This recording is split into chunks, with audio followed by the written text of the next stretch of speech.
Okay, so that is our cue to go ahead and get started. So welcome to our network 3 of our Autism Echo. We're thrilled to have you joining us, and we're really excited about this year's sessions that will be going. If you've not taken a minute, please put your name and contact information into the chat. It just helps build that networking and getting to know each other on this virtual call. As you notice, we are recording today's session. We use that for educational and quality improvement. We store those on our Canvas page as well as our website so that you can go back and review those or share those out with colleagues or families that you work with. By participating in today's session, you are giving consent to be recorded, so don't hit that big leave button, but just knowing that that's what you are consenting to. If you've never joined an Echo session, thank you for joining it. We're thrilled to have you here. It's a great learning opportunity and professional networking, getting to know all of our other colleagues that are out there throughout the state or the nation, and to hear what everybody else is doing. We will always have a subject matter expert. Today, we're thrilled to have Colin Kingsbury from Children with Special Health Care Needs and the Autism. I always say it wrong, Colin, so I'll let you take that away, but the Autism Initiative, and he leads that throughout the state of Utah. And then we have a case presentation where somebody presents a case that they are struggling with or just want to learn a little bit more from everybody on the call, and we talk about it.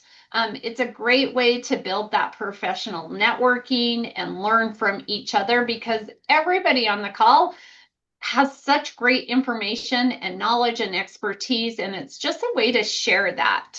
So be sure to stay on for that case. We go into small breakout sessions, and I'm doing that for selfish reasons today because I am the one who's presenting the case. And so I want to hear what you guys all come up with for solutions.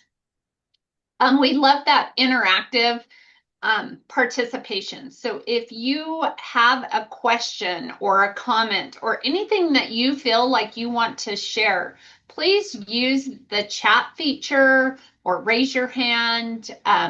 And if you're interested and willing to, submit a case because that's, again, a great way to just learn from everybody. We do talk about sensitive topics, so please remember to protect individual privacy, de-identifying them.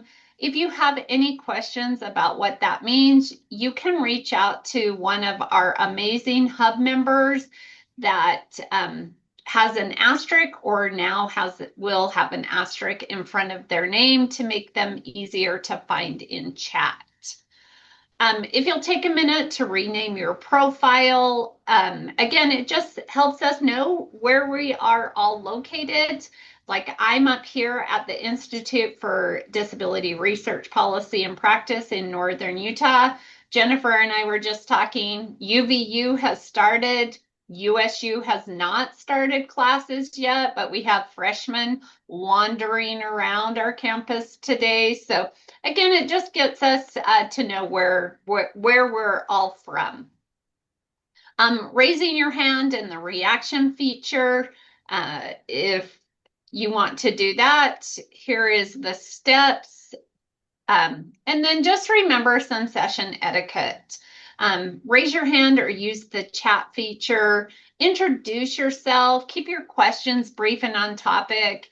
And if you are comfortable turning on your camera, it's always nicer to see smiling faces than black screens when we're doing this virtual presentation. Thank you to everybody who does take the time to fill out our surveys. We really do take that information that is shared in those surveys and kind of identify topics. All the topics that were talked about this year were from feedback from participants from our last 2 networks. So again, we do take those that information that you share in those surveys. Really, it's really helpful, and it gives us great information. And that's how we send out our professional development credit. So a credit for attendance. So throughout today's session, we'll be dropping in the survey link as well as in a post email. Canvas is where we store everything, whether it is the PowerPoints, the recordings, all the list of recommendations that everybody comes out with in their breakout sessions are all free. If you would like the access to that, please email autismecho@usu.edu and you can request access to our Canvas page. Again, just another plug for case studies. They are a great way to just hear from colleagues, receive information. And so if you're interested in doing that, please email autismecho@usu.edu and we will get you set up on that schedule. We do have social media that we share information about all the ECHO networks that are happening here at the Institute for Disability Research, Policy, and Practice, as well as resources that are shared with us and a lot of other great information. So if you want to take a minute and follow us, I am going to stop sharing and turn the time over to Colin, who is going to take it away. Hi, thank you so much for having me. Can you hear me okay? Yep. Okay. Share my screen here and we'll get going. So I am Colin Kingsbury with the Office of Children with Special Healthcare Needs here at the Department of Health and Human Services in Utah. And I'm with the Autism Systems Development Program.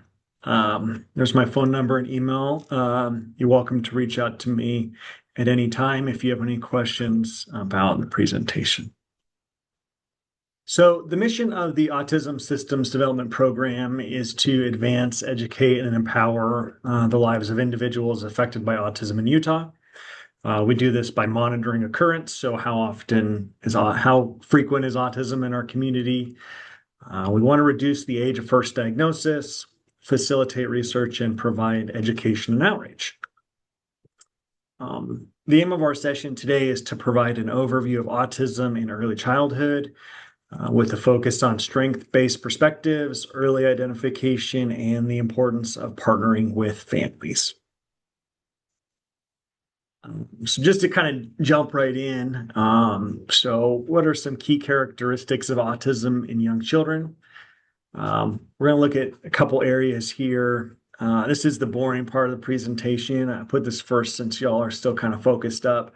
We're going to go through some stats and then we'll get into why those stats are important. So how prevalent is autism? What does it look like? What insights can the data provide us with the age children are diagnosed?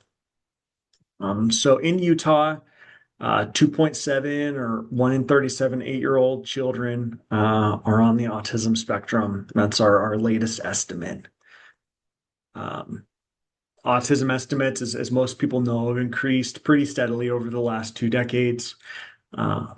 Recently, it went up from 2.5 to 2.7 from 2020 to 2022. Utah used to have the highest national average back in the day, but now we're at 2.8% and the national average is 3.2. Here's a little chart showing how it's gone up. We're in blue, Utah, and then the country is in purple. Honestly, these stats, they're just basically showing that it's being diagnosed more. This disparity in 2008, a lot of people look at that and say, whoa, what was going on? Our sample size in 2008 was really small. It was just Salt Lake County, so the rates are higher. So it's really nothing to be alarmed about. So what does autism look like? Oftentimes you'll hear if you've met one person with autism, you've met one person with autism. It varies very much by the people you meet. However, um, individuals with autism in Utah have an average of 4.6 co-occurring diagnoses, the most common of which is ADHD, also anxiety, depression, intellectual disability, and seizure disorder. So some individuals with autism do have complex medical needs. So let's take a closer look. Okay, we kind of touched on that earlier. So when we're looking at these young children, this is data on 4-year-olds, and I like to say that this is important because, and we're using our new colors here of dark blue and dark green. So some of you may not be able to distinguish between the two. Utah's the lower line. So we do not diagnose children at the age of 4 as common as other states in the United States. So we're falling behind on diagnosing our 4-year-olds. It's about a percentage point from 2018, 2020, and 2022. So we're missing about, 1 percentage point of those 4-year-olds who should be getting diagnosed. When we kind of compare kids born in a certain age, if you're looking at when children were born in 2014, only 0.9% of them were diagnosed by the age of 4, and almost 3% of them were diagnosed by the time those same kids turned 8. So we're missing a lot of kids early in life that should be diagnosed. We are making some great strides in this area, though. So like I just mentioned, children born in 2018 were more likely to be identified with autism by 48 months compared to children born in 2014. So we are making strides. And a lot of that is because of great programs like the one Janelle runs here, Autism Echo, teaching individuals and those in the community about autism in the early years. Why is this important? So due to delays in diagnoses, children can miss early intervention. I think I see many people from Part C in here, and as you know, that's 0 to 3. So if you're getting diagnosed at 6 or 7 or 8, you've definitely missed those years. So it's very important to get these kids diagnosed early. I think this data also gives us a great opportunity to learn. And so we can look at other states and see what they're doing and what makes their programs successful. For example, California has the highest prevalence of 4-year-olds. It's 6.3, or I'm sorry, 6.1%, and their 8-year-old rate is 5.3. So they're actually diagnosing more 4-year-olds than 8-year-olds. Some people kind of speculate that they're overdiagnosing 4-year-olds. And, in many respects, that's not necessarily a bad thing. If children have red flags for autism and they get services and those flags and concerns are, helped, and they don't qualify, or they wouldn't qualify for an autism diagnosis later in life, you've actually just helped that family. And at the end of the day, that's what's important, is just helping the individual. In California, they have an initiative where hundreds of local pediatricians are trained to screen and refer children for assessment as early as possible. Paul Carbone and UDAC have been doing work like that here in Utah, and it's been very successful. So we're very thankful to them. And I'd speculate that in the future we'll probably see the fruits of that labor.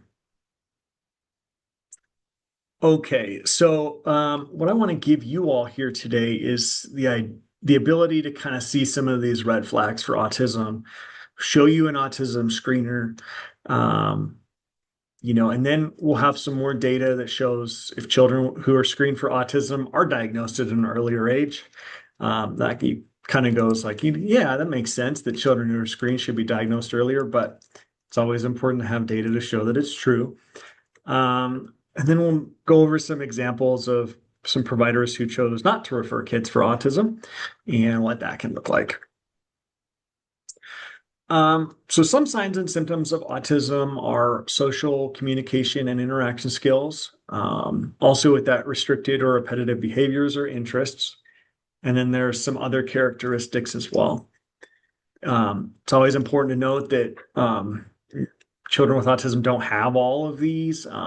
They might have some in significant areas, and then others not so much. But the first one we're going to look at is social communication and interaction skills. The key one, I think you've probably even seen it on some billboards if you've driven around the state, is that eye contact. Avoid or does not keep eye contact. I think this was on a billboard on the way to Utah County for like 10 years as a sign and symptom. Does not respond to their name by 9 months of age. We work closely here in children with special healthcare needs with our early hearing and detection team. And, they have a lot of kids come in who they think, oh, that child might be deaf, and check the hearing, and it turns out they actually can hear just fine. So in that case, you'd think this is a red flag for autism. Do not show facial expressions like happy, sad, angry, or surprised by 9 months of age. The clinical term for that, I remember from a long time ago, it's called flat affect. I'm glad that they've written it in this different way here so that people know what it actually means. Does not play simple interactive games like patty cake by 12 months of age.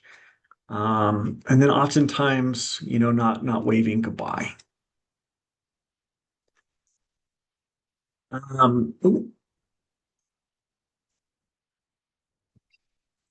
So as children get older, there's some more.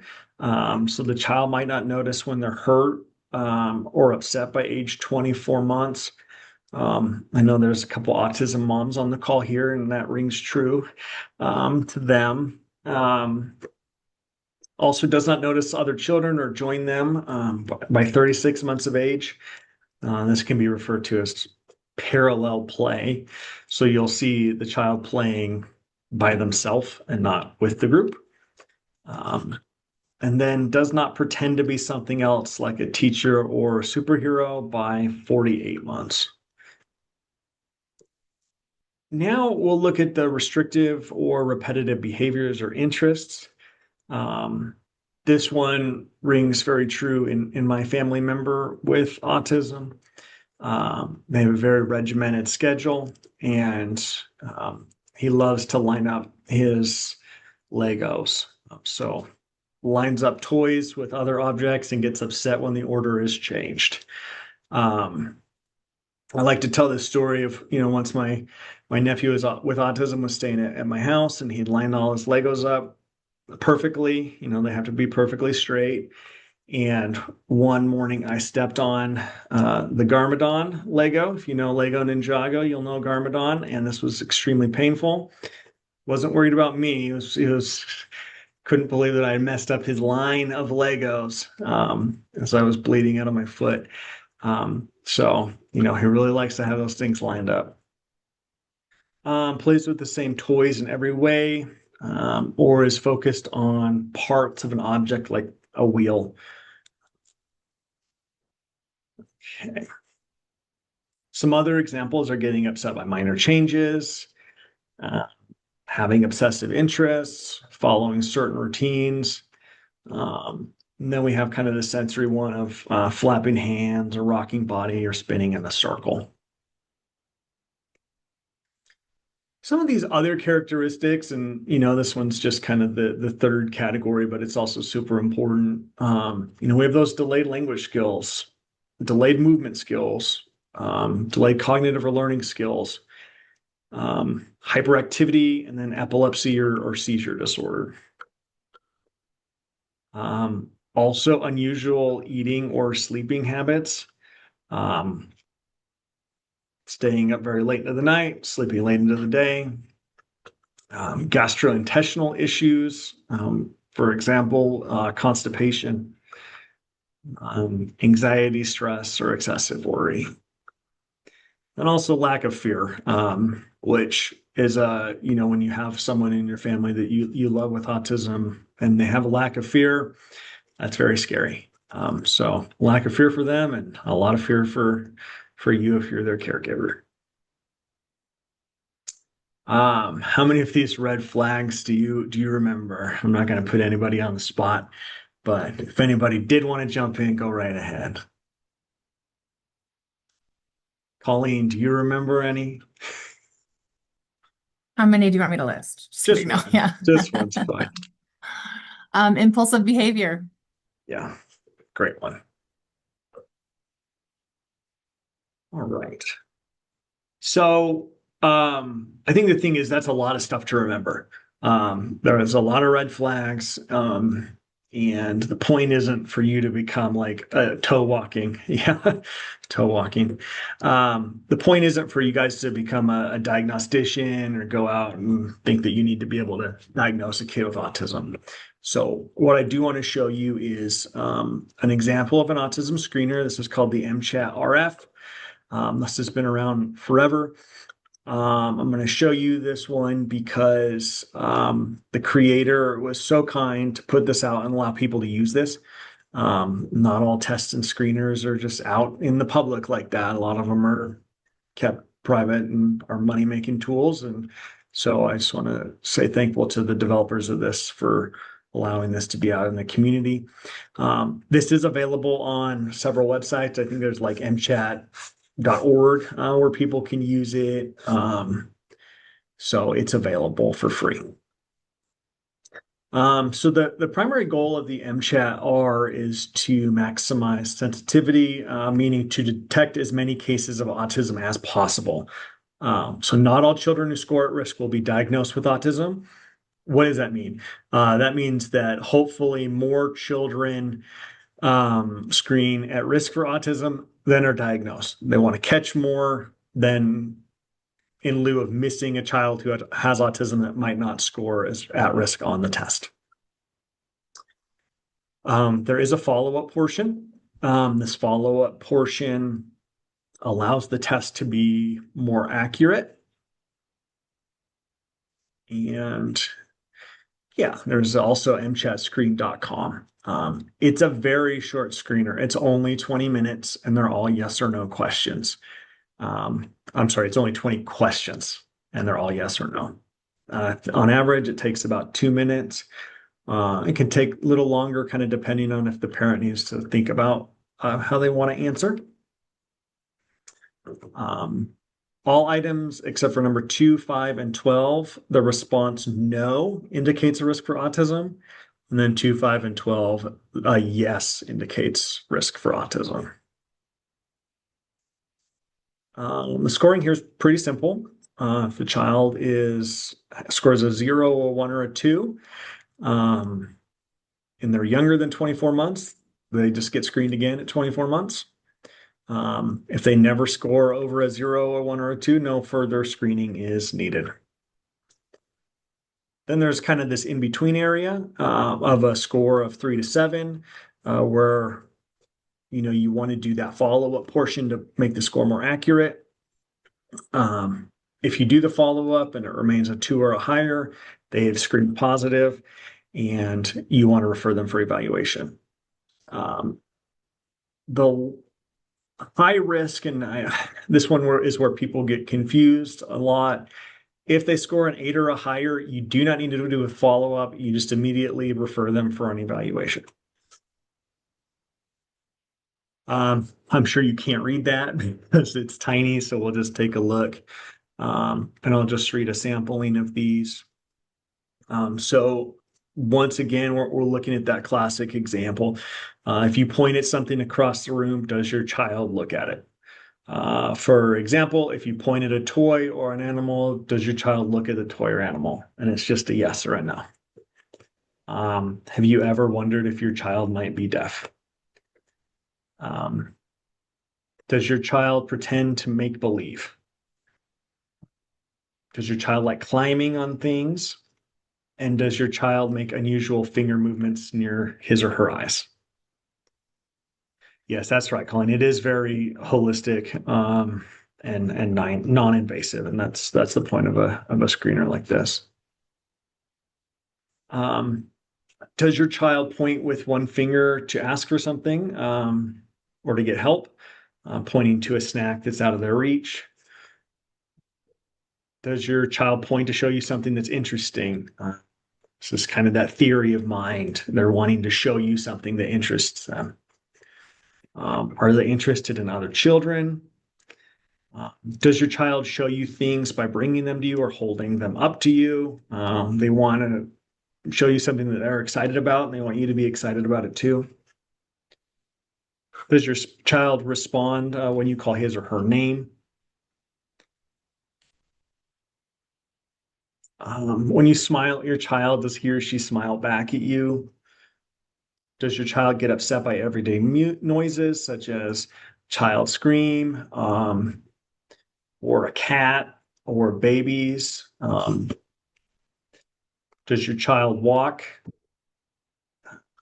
Do they make that eye contact when you're looking at them? And then also, once again, with this theory of mind, does your child try to copy what you do? Does that just come naturally to them? When you look at something, do they want to see what you're looking at? Do they try to get you to pay attention to them? Watch me. Does your child understand when you tell him or her something?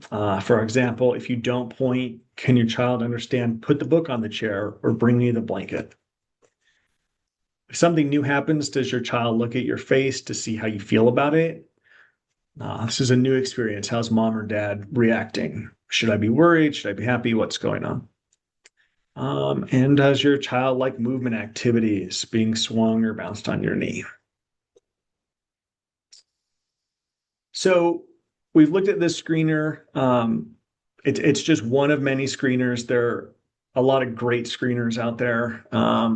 Intermountain has been using another one called the Posey, which is even shorter than this one.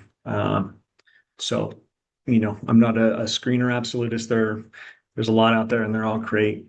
But does data actually show that children who are screened get diagnosed at an earlier age?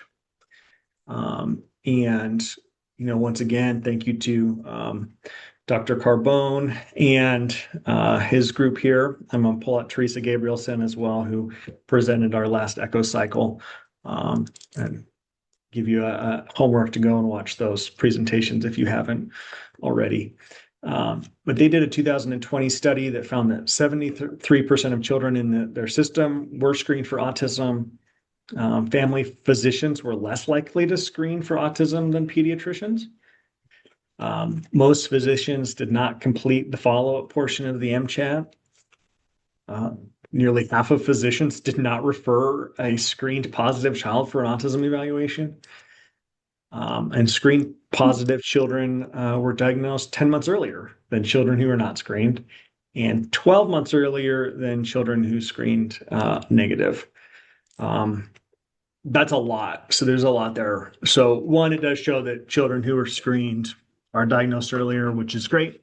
However, there was a lot of work to do in getting children who did screen positive referred for an evaluation.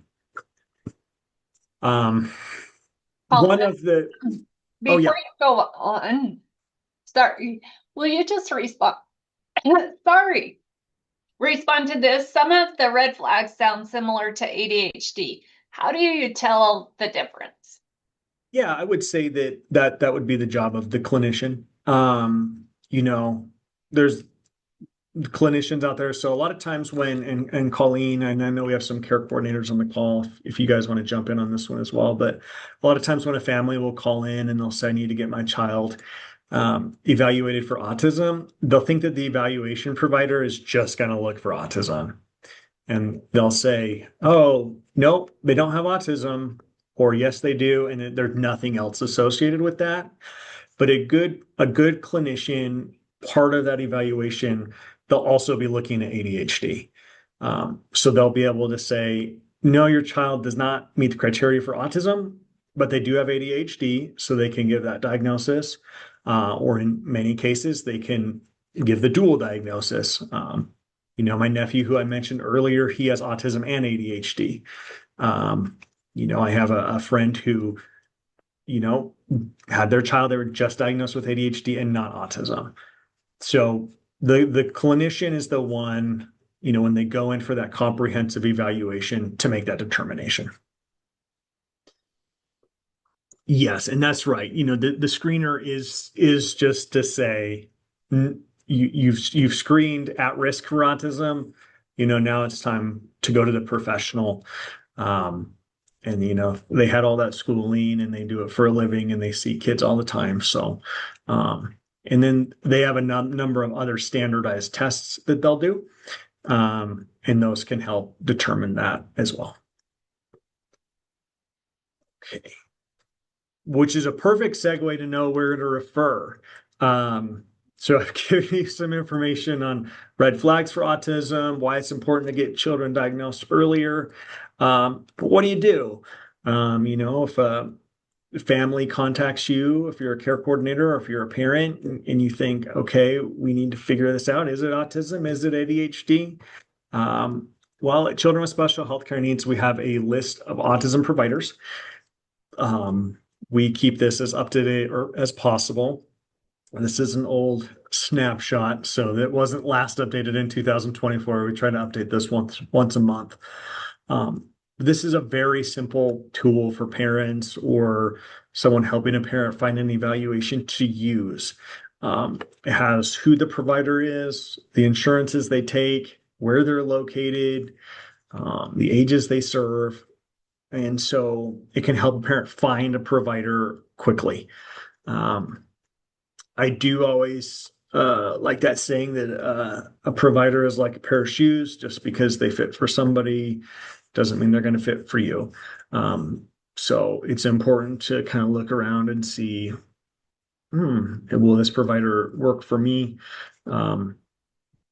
Family Voices, Utah Parent Center, the Integrated Services Program, which I'll touch on them a little bit later. They have great care coordinators who can help families find the provider that's right for them. But for those families who just want some information, this is great for them to just hop on and say, okay, I see that these folks take my insurance and I'm going to give them a call. Another thing, and this is always just a comment that was in a group I was in, and I've probably overreacted to it quite a bit, but I remember there was a family care provider who didn't do autism screening because there wasn't an ABA provider in their area. And their point was, well, if they have autism and they go to Salt Lake and they get diagnosed, it doesn't matter because where we're at, there's no therapies. So we have this ABA provider listing as well. So if that's a barrier in someone's mind, they can also look on here to see, okay, if my child does get diagnosed with autism, here's the next step after that. Utah-based insurances should have a plan that covers autism. They vary a little bit depending on how much is covered and the requirements for such. But we have that listing here as well. Okay, I'm going to talk to you about the Integrated Services Program, and I'm very thankful to Eric Christensen for letting me tell you about his program. And this is a spectacular program that can help with those folks who need more help. So they provide care coordination. Care coordination is a process that links children with special healthcare needs and their families to services and resources in a coordinated effort.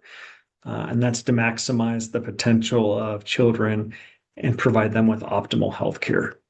I love definitions like that. I like to translate them. It's helping parents coordinate that care because being the parent of a child with autism can be very difficult. And sometimes you just need a little help or a reminder. And sometimes you need somebody to call for you. So it's a wide variety of things. Children and youth with special healthcare needs. So they help with the following: children help with special healthcare needs and 0 to 8. The integrated services program, like I mentioned above, assists families of children with special healthcare needs by facilitating direct clinical services, care coordination, transit to adult healthcare, and advocating for primary and comprehensive healthcare.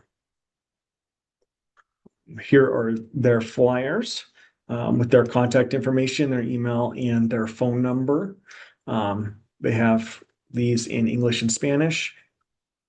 And I'm going to jump ahead here, but they have several Spanish-speaking staff as well for those of you that need that. Okay.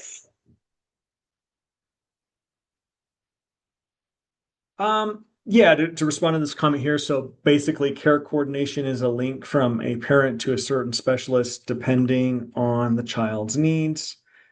And yeah, I think that's one way you could put it. Yeah. Okay, we have another question about cultural appropriateness of autism screening tools for American Indian children.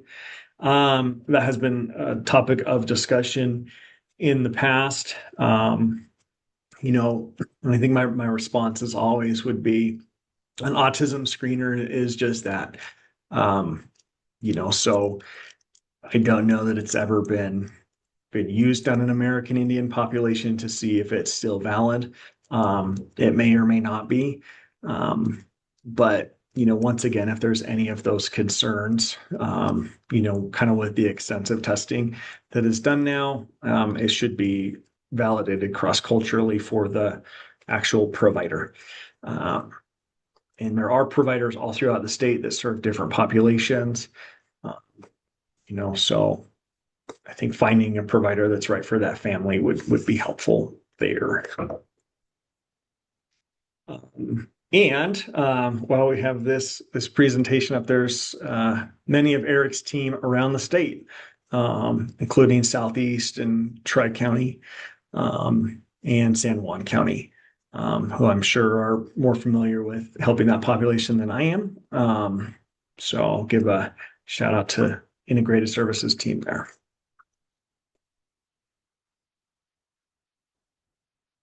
So the 4 main focuses of the ISP team are: number 1, care coordination, also supporting the medical home, promoting transition to adult health care, and providing limited direct clinical care services.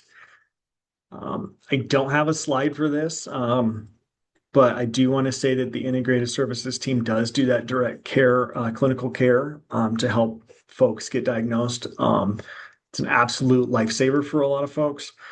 It's an incredible service that they offer, and it really, really does help a lot of people. Part of care coordination here, you get an intake and an assessment, help with a care plan. You can connect families to Medicaid or CHIP, connecting families to SSI, helping navigate medical records. And they do it all. You can see this is an extensive list, and you know, their care coordinators do all of these things, and it's really amazing. Who qualifies for care coordination? Anybody with a child with special health care needs. It is paid for out of the maternal child health block grant, so it is free for families. So great service. Okay. Supporting the medical home. So this would be referring families to a primary care physician for regular care. You know, sometimes when you have a medical home throughout your life and you have a pediatrician or a primary care physician, you don't think about people who don't have those things, and just use other services as their medical care, like an emergency facility or something like that. So having that actual medical home is very important.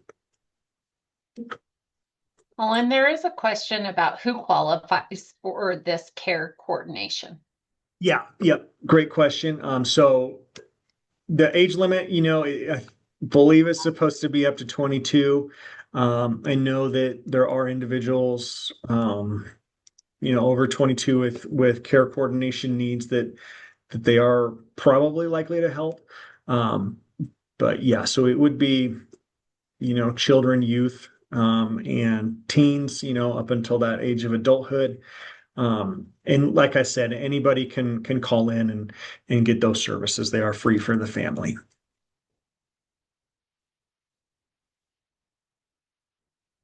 Yeah, so I would so we have their phone number and email. I'll go back to that page. Oh, thank you, Colleen. Yep, there it is. There's the website to be used. Another service they offer is transition to adult healthcare, which is supporting providers and families in their local communities, providing training, connecting family to supports. Ideally, your transition to adulthood planning should begin at age 12 to 13.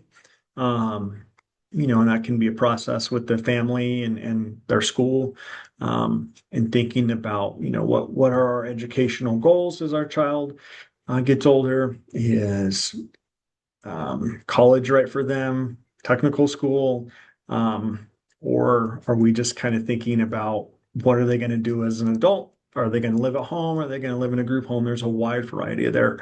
And the earlier families start thinking about it, the better. I did talk about this earlier. This is that limited direct clinical evaluation. So providers that are available include speech pathologist, occupational therapist, and a pediatric APRN. They're all fantastic. So I couldn't recommend those services more. This is showing all the work that they've done. They've provided services over 750 unique patients back in 2024. Most common referrals were suspected autism, developmental delays, and behavioral supports. So that supports with the pre-diagnosis, post-diagnosis, and finding resources. Then I think Alondra may be on the call here, but this is also for their birth to 8 program. So that's providing care coordination for birth to 8 years old. And here they're working with those local health departments as well. So if one of those is in your area, you've got great coverage.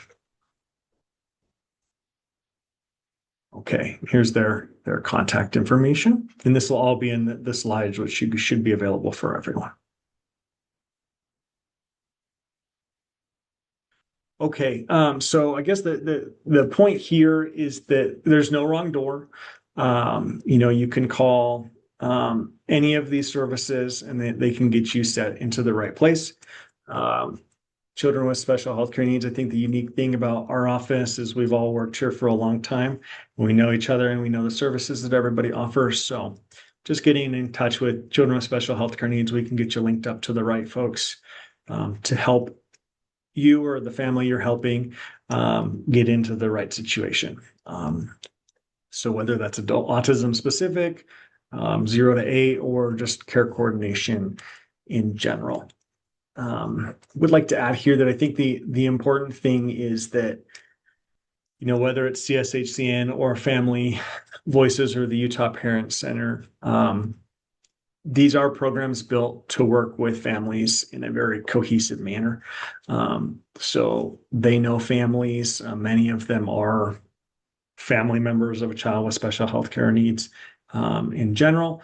So it really is that family-centered approach of helping everyone in the family. Yeah, great question. Is care coordination just for kids with autism? No. So they serve a lot of folks. Let me see if I can swing back here. Yeah, so they can help kids with developmental delays, sensory processing, speech and language delays, and even the remote early hearing and detection diagnostic evaluations. So that's a great question. No, it is not just for kids with autism. I am actually to the end of my slides, and I would love to answer any questions you all might have.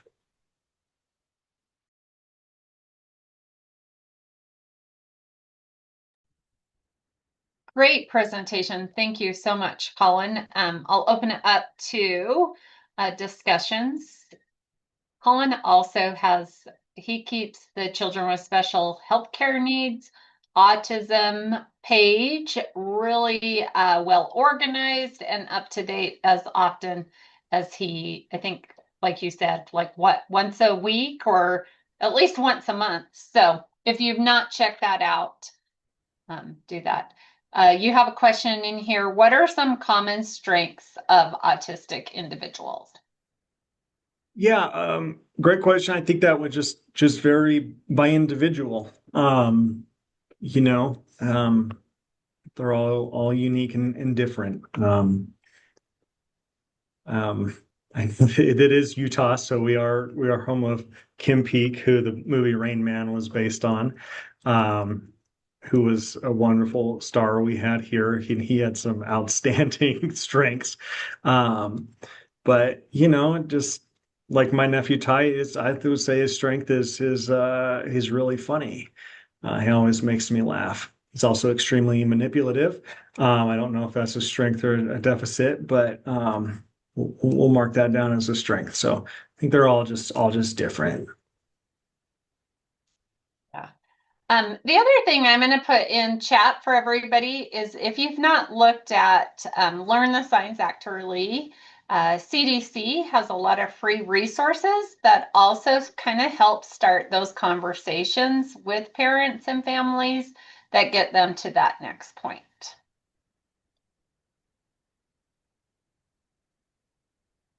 Any other questions people have? Persistence, focus, humor, problem solving. Yep, Janet, those are great. Strengths as well. I have a question. Sorry, this is Lisa Raleigh from Davis Early Intervention. I'm trying to type it, but I'm too slow. Can you address the topic of the difference in how girls present? Their characteristics seem to be different than what we typically think of as autistic characteristics. So people might tell me, but she's social. And the parent is exactly right. The child looks at me and can play with me if I play what they like to play, what she likes to play.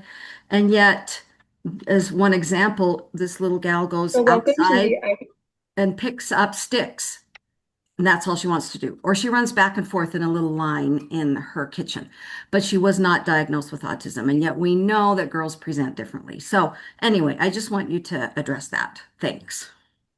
Yeah, and Janelle read my mind. Great theory of mind there. She dropped the Autism in Girls YouTube. So I would say to watch that. That was we were fortunate enough to have Teresa Gabriel come and really like go through that in depth. And I just started playing it, so you're probably hearing it. So that's a very in-depth conversation, and so I think that's where I would refer you to answer those questions.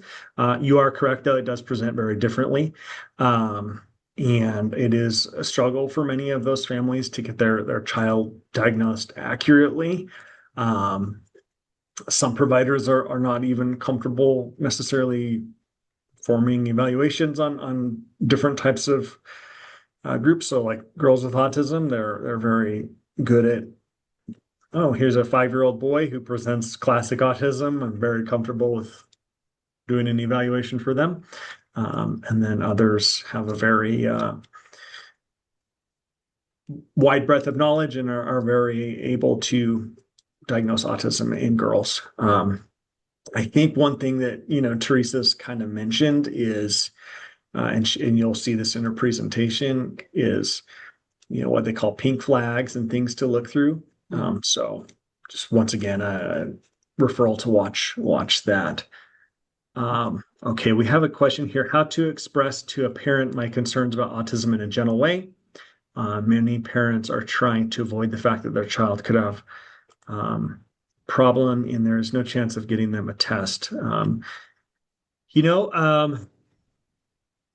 I think in some ways the screener kind of can help with that if they've done an autism screener. if you go to that MChat website, they actually have dialogue to use if the child screens. So you can even just kind of try, using that.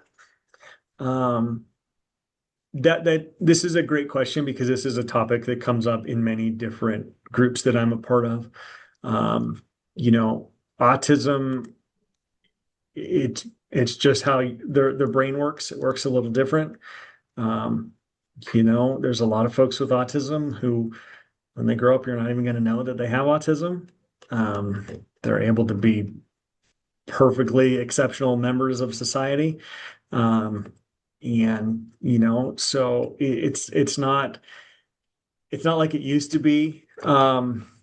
And so frowned upon and looked down upon. I think that's also why we've kind of moved into autism, from autism awareness to autism acceptance and accepting people with autism. Um, so I would look at the screener, see if that has any language you like in it, and then also just being delicate and empathetic about it. And then, just a personal example here. I have a friend whose child very clearly is on the autism spectrum and has no interest in getting them tested whatsoever. So it is a personal decision at the end of the day for those families, and you can't make them. So there's only so far you can go. The other thing I'm just going to do a plug on is you may want to consider submitting a case around that. We have had tons of discussions around how do you have those difficult conversations with families? How do you help support them? All of those things. And there are so many fantastic ideas that come. So that's my plug. Submit a case and learn all the resources. Colleen says, I have tons of ideas. Because we get that one a lot too. Or like, how do you help a family move forward again with or without a diagnosis? A lot of our families just don't or can't get a diagnosis either. So again, like there's a lot of ways we could address that. Yeah. And then continuing to join these echo sessions because we talk about that all the time, as well as some of the other questions that you guys are asking in there. Colin, I don't know if you saw this from Whitney. What are some good resources for teachers or parents with students that have difficulties with attention or following other peers' social cues? Yeah, I mean, there's a lot of great ones in Utah. There's for working with peers and social skills and things like that. There's the superhero social skills. I'm not sure if that's available for free or not. A lot of ABA providers have classes and such for children who aren't necessarily going to go all the way in with ABA, but they have social skills classes that can help. And then there's many other programs that just offer autism meetups where the kids can learn and work on their social skills. So I would say to look into that. I see we have in autism, how do sensory red flags get misinterpreted as bad behavior? Yeah, hopefully this is getting better as people are more aware of autism and sensory things. Way back in the day, they didn't want kids to do a lot of their stimming and things like that, but now that should be accepted.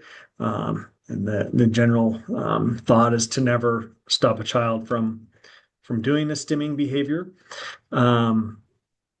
So I think that they do get misinterpreted quite a bit as bad behavior. And that's just autism acceptance and hopefully permeating throughout our community so that people don't view them as such. Okay, well, thank you, Colin. Great discussion and way to kick off our new network with that. With that being said, I am going to go ahead and reshare my screen because, again, I get to present the case on a cute little kiddo that I'm working with, and I can't wait to get your guys' take and information. So, as I shared earlier, I'm Janelle Preston. I do work as a special educator in a Part C early intervention program here in northern Utah. So I'm just going to introduce you to Jacob. He is a 32-month-old little boy that I'm working with. He's been receiving Part C services for about 8 months. We have what we call our ABC services. It's attention, behavior, and communication, all from a social aspect of things. He receives both in-home and center-based services. The family, as I was talking to him about this case, they would really like some ideas around some of the communication and challenging behaviors. The family is really engaged and attends all visits. Both mom and dad are there. They don't have a close family close by. Most of their family lives about an hour away. Some information about his communication is he only has approximately 10 to 15 single words. He uses them pretty inconsistently. He does have limited use of gestures, and he doesn't consistently respond to his name. He has minimal peer interactions during play groups, and he's more interested in objects than people. Some of the behavioral concerns that parents are really concerned about is that he does seek out hitting his head on the floor. All the doors need to stay closed. And he has some sleeping issues. So they are also struggling with haircuts and toothbrushing. A few things that we've tried. We've worked on some first this, then boards. They've helped with some of those transitions when used consistently. He does do a visual schedule. That's helpful at home, but they haven't been able to integrate it into community settings. So when they're out and about, he uses picture choices for snacks and toys. They do work on offering him choices. They have him do movement activities before a more difficult task. They have access to a mini trampoline and swing in his bedroom. And then they are really working on those movement breaks throughout the day to try to help with some of that. So these are the questions that I would love some ideas around. So the doors are really a struggle for mom and dad, especially when they are using the restroom. They would love to be able to keep the door closed when they are in there. So ideas or strategies you have that so that he can tolerate those changes in his environment, like the doors being opened or closed. Also with sleeping. So they have large dogs, and so the parents need to keep their doors closed at night, but he wants them open, and it does turn into some battles around that. So ideas around doors open and closed. And then some ideas on how to help him have more successful haircut experiences. What are some ideas that you guys have around that? And then also around some sleep routines. So consistent sleep hygiene or improving that sleep quality, any ideas. I know that we're all thinking about kids that we work with. This is not unique to my little kiddo that I'm working with, so I'd love your ideas around all that. So Leo has set us up in breakout groups. So if you'll just take a minute and introduce yourselves and join the breakout groups, then we'll come back and talk. All right, so welcome back, everybody. I hope that you all had great discussions. Our group had some really nice discussions. So I'm just going to call on Stacy's group. What question did you have, and one or two great ideas? We had the question about the sleeping, and so some strategies that can be helpful to establish that like consistent sleep routine, improve his sleep quality.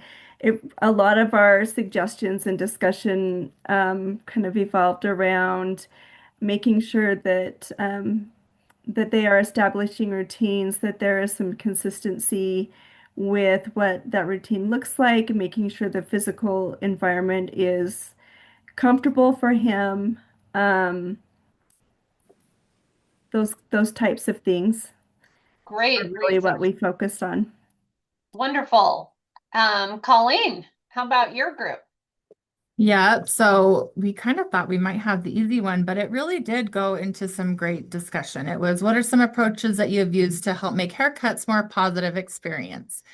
And my favorite thing that came out of it was we really need to try to find out what the actual barrier is. Like, again, is it sensory or is it that transition? Is it, so what is that? And so again, is it that we need to maybe take him in to visit the salon a few times or, the setting a couple times to get him used to that setting? And then, yeah, see if it is a door issue or if it is, you know what I mean? Like if it's, does he need a different thing about where he sits, what kind of equipment it is, giving him choices. We know he likes the first then board. Can we see if dad gets a haircut first and then he does maybe?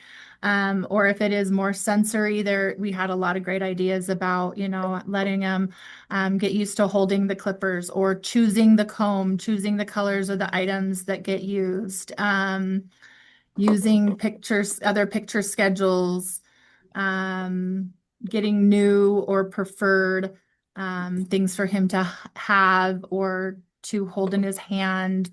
Um, this one scares me a little bit having a girl, but maybe letting him practice haircuts on dolls, getting used to again the feel of the clippers or the weight of it or the sound. It might be the sound, not the vibration.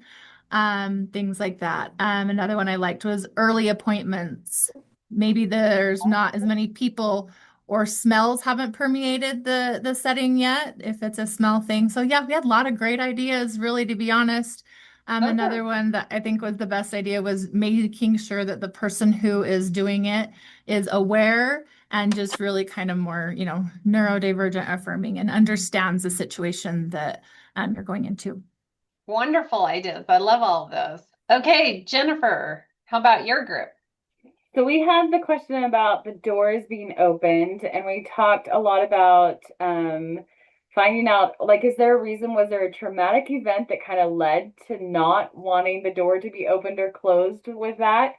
And then kind of addressing that. But we also talked about just that systematic desensitization where you expose them to the door being open or closed, like during the daytime where he's regulated and you give him a highly preferred item while he's experiencing and I don't remember which one you said, the door being open or closed, but whichever one, like that it's what is hard for him and that there's a lot of reinforcement to that, and then gradually increasing the time that that door is opened or closed. But one member talked about just making sure it's done during the day. If it's usually at night that it's been the issue, then work on it during the day when you may be more regulated. I think parents aren't as tired and neither is your client. And then just gradually increasing that time to kind of tolerate the door and allowing him, like when his time's up, to open the door himself. So you like there's a time where it's going to be allowed to open or close it, which you would like. Great ideas. I love all of it. And I think that I love that all these resources then get compiled because all of us have had families or situations that address these three things, right? This is not unique to the child that I'm working with. So anytime that you want to go and pull those resources out, they are on our Canvas page. If you present the case, we compile all of these resources and email them to you. So please, each breakout group, email the Autism Echo at usu.edu, and we will get those sent out. Our next session is September 23rd, where we are talking, I can't believe I'm going to say this, surviving the holidays, because the holidays are going to be upon us in a hot minute. So we hope to see you then, and we will see you later. Have a great rest of your afternoon. Thank you all.